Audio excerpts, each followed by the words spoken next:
Hey guys, and welcome to this lesson introducing this new concept of rational expressions. So, what is a rational expression? Well, a rational expression is nothing more than a fraction in which the numerator or the denominator, or both of them, are polynomials. So, for example, here are some rational expressions. Something like the fraction 2x squared minus 3x plus 5, that's a polynomial, over x minus 4, another polynomial.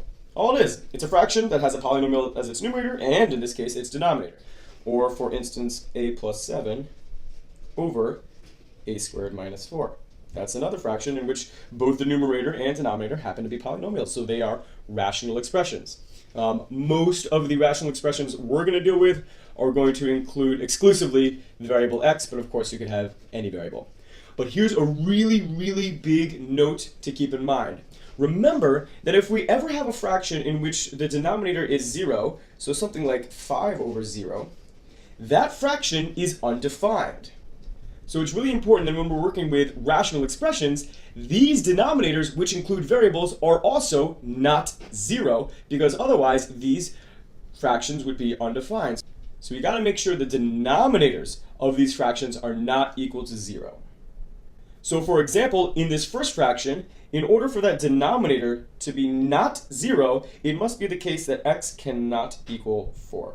And as long as we write this somewhere on the page so that the reader knows this, then we're good. Here, we need to make sure that a squared minus 4 is not equal to 0. For if it was equal to 0, well then we'd have an issue. And this factors actually as a plus 2 times a minus 2. And so we see that in order for our denominator to be not equal to 0, a cannot equal negative 2 or positive 2. So as long as we make this very clear to the reader, we've made sure that these fractions remain defined. All right. Recall from before, anytime we have a fraction in which the numerator and denominator are the same, for instance, 2 over 2 or something like negative 6 over negative 6, that's always just going to equal 1. And it's the exact same thing for rational expressions, right? X plus 1 over x plus 1, that's always going to equal 1, no matter what value of x you use. Of course, we got to make sure that the denominator is not 0, so x cannot equal negative 1. X squared plus 9 over x squared plus 9, we have the same numerator and the same denominator. That fraction is going to equal 1 for every acceptable value of x. And sometimes we use that language, acceptable value of x, to mean all the values that won't make the denominator 0. In this case, this is an interesting example because our denominator, x squared plus 9, in order for that to be 0, any unacceptable value of x would mean that x squared equaled negative 9. And we know from our discussions earlier that as long as we're dealing with real numbers, this is never going to happen. We're never going to square a real number and get negative 9. So for our purposes right now, we don't have to worry at all. This is always going to be defined for any real value of x. Later on, when we just start to discuss imaginary numbers and complex numbers, that might not be the case. But for now, we're good to go here. In this exact same thing, this happens to be a factored version of the rational expression x squared plus 2x minus 8. Of course, it's the same thing in the numerator and the denominator. Both this fraction that I just drew in green and this original fraction, they are both equal to 1 so long as x does not equal negative 4 and x also does not equal positive 2. Okay, so now we've kind of set the stage for our discussion of rational expressions. All right, so equivalent expressions. Exactly the same strategies that we used when dealing with any sort of fractions are totally going to apply here. It's just that these fractions are a little nastier because they've got all these polynomials, but we're always going to base our strategies in exactly the same way that we discussed simpler fractions before. So for instance, 4/6. I'm sure you know that that simplifies to 2/3. Now, the question here is, well, why? Why is that the case? And I'm going to go pretty in-depth for this example, and we'll keep that in mind as we do these, but we'll ease up a little bit on the formality that we need when we're simplifying these fractions.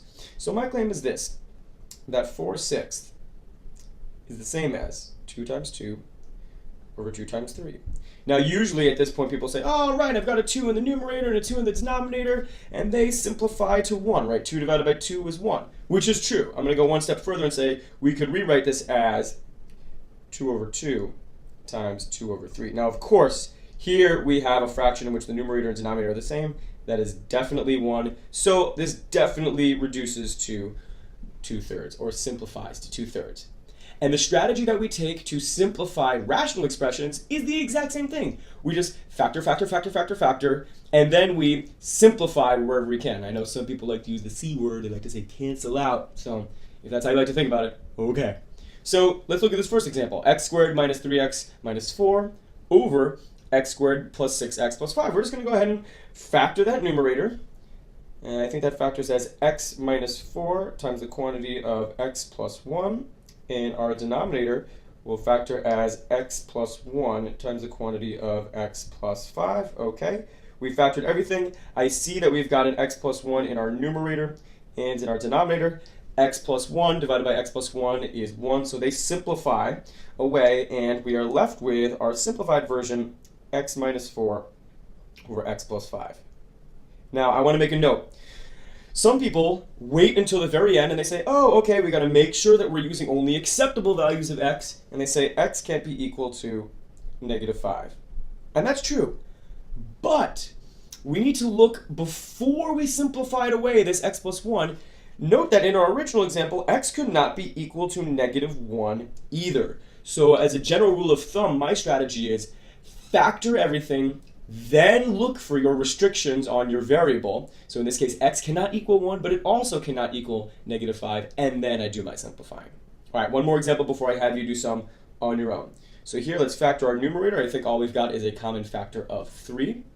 So 3 times the quantity of x plus 5 over, I think we got a difference of squares, that's x plus 5 times the quantity of x minus 5. And right now is when we should do those restrictions. So I think that x cannot equal -5. I also think x cannot equal 5. Either of these values would make our denominator 0 and our fraction undefined. Now we go ahead and we say, all right, these guys will simplify to 1. We end up with our simplified fraction 3 over x minus 5. And if you want, you can stick a set of parentheses there. You don't have to. Some people do just for consistency's sake. Up to you, totally just a stylistic choice. And that is our simplified version of this fraction. So I hope that you're getting the idea for it. And I want to make a note that these fractions can be really complicated. And we're going to have to call on all sorts of our factoring skills from before in order to successfully work with these. So I just wanted to put a slightly more complicated example on your radar. And one thing that I'll notice, we've got this fraction, and listen, factoring this polynomial, it's going to take a little while. Factoring this polynomial, going to take a little while. And I think it's not going to make sense to keep on writing out the fraction again and again and again and again. So what I tend to do is I kind of on my page, I circle that fraction, I kind of put a little arrow, and I kind of do what I call the dirty work somewhere else. So let's just factor this guy somewhere else. We'll factor this guy somewhere else, because each are going to take a bunch of steps. And then when they're fully factored, we'll put them back together in this fraction and simplify as we can.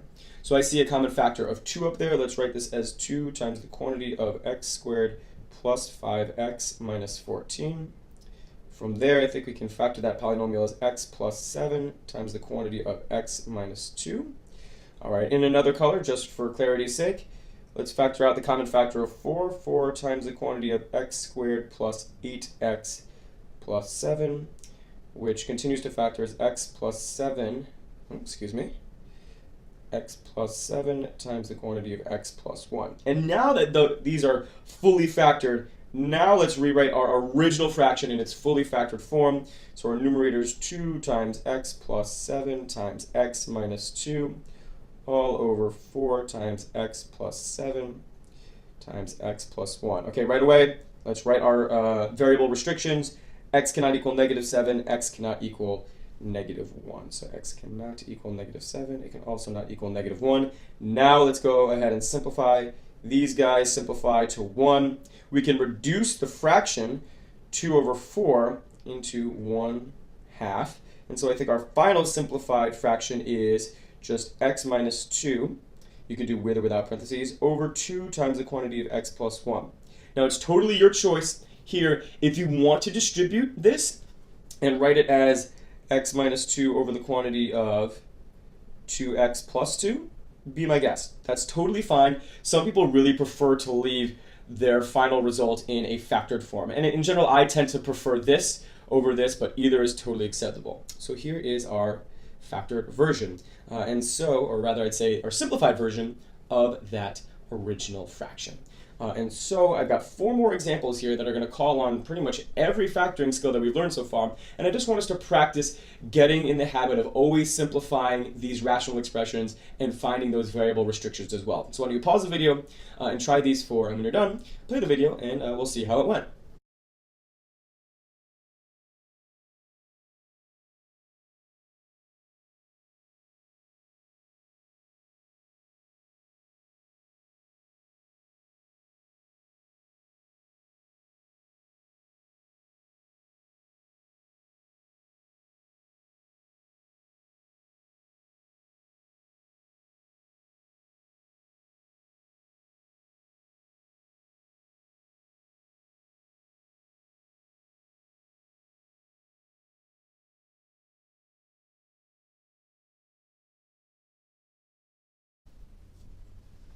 All right, so I hope those went well for you. I think the most challenging parts about these 4 problems were in the last 2. In number 3, we had to use grouping in order to factor this denominator. And what may have thrown some people off is that x squared plus 4, actually, as long as we're using real values of x, this is never going to equal 0. So we don't have to worry about this factor. And -2 is the only restriction on our variable to make sure that this fraction is defined. And in the 4th example, we had to use the AC method. It's like, oh my God, right? And we have to make sure we have every single strategy readily available at our fingertips to deal with these rational expressions.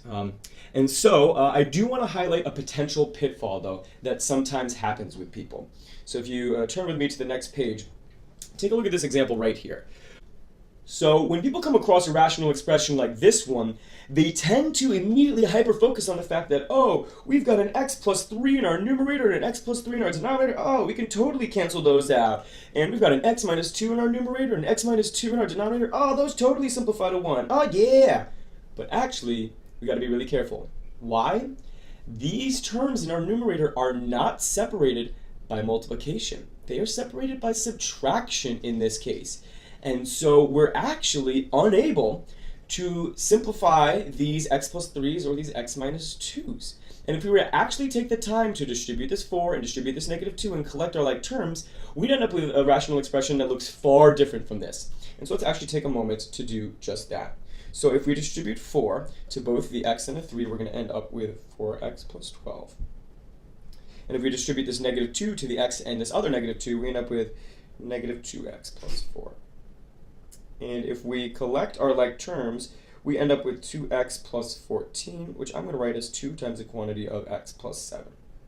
So now this original rational expression can now be written as 2 times the quantity of x plus 7 over this whole x plus 3 times x minus 2 times x plus 7. And in fact, the only factor that actually can be simplified away, simplifies to 1, is the x plus 7 factor in our numerator and our denominator. In order to simplify 2 terms to 1, they have to be factors of the entire numerator and the entire denominator. Neither x plus 3 nor x minus 2 were, because this wasn't multiplication going on between them, it was subtraction. And we end up with our simplified fraction is actually 2 over x plus 3 times the quantity of x minus 2. And of course, we have to make sure to put in our variable restriction. X cannot equal -3, 2, and it also cannot equal -7. Now, if these were separated by just multiplication, like in this example, yes, then you do have the luxury of simplifying away these guys, and you do end up with a simplified version of 2 times 5 is 10 over x plus 7. Of course, these same restrictions we have to look out for. In this case, x cannot equal -3, 1, or -7. But I just really wanted to point out that distinction to you. All right, guys, almost finished. I want to point out one more tricky case when we're simplifying these rational expressions. So for instance, look at this first example.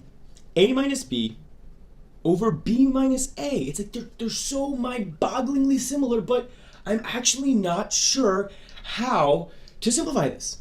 Well, here's what I'm going to do. I'm going to rewrite that numerator. Instead of a minus b, I'm going to call it -b plus a. And I hope you can agree with me that it's the exact same thing. And now, these look a little bit more similar, but they're definitely not the same still. In fact, this numerator, I'm going to factor out a -1. And I'm going to write it as -1 times the quantity of b minus a. Aha! And so we see that we can, now that we have cleverly factored out a -1 from this numerator, we can simplify this b minus a factor in both our numerator and denominator, and actually our simplified fraction is just -1, as long as our denominator is not 0, as long as b does not equal a, because that would make our denominator 0. And in general, if you're ever dealing with a binomial in your numerator and a binomial in your denominator with the exact same terms, both involving subtraction, just in the opposite order, that will result in a quotient of -1. So something really important to keep in mind. Here's a slightly more difficult example. I'll even start with our variable restriction, x cannot equal 5. And so when we factor our numerator, x plus 5 times x minus 5, and we have our denominator of 5 minus x. Okay, so we know, all right, something tricky is going on here. We've got this x minus 5 and this 5 minus x. How do they interact? We could go through the process of factoring out a -1 if you'd like, or you can remember that, yes, this is going to simplify to -1. So our simplified version would be -1 times x plus 5, or in this case, actually I have to go ahead and multiply it out. -x minus 5. That is our simplified version of this fraction, so long as x itself does not equal 5. So with this new skill up our sleeve, would you please try to simplify these two fractions? Pause the video, give it a try, play the video, and we'll see how it went.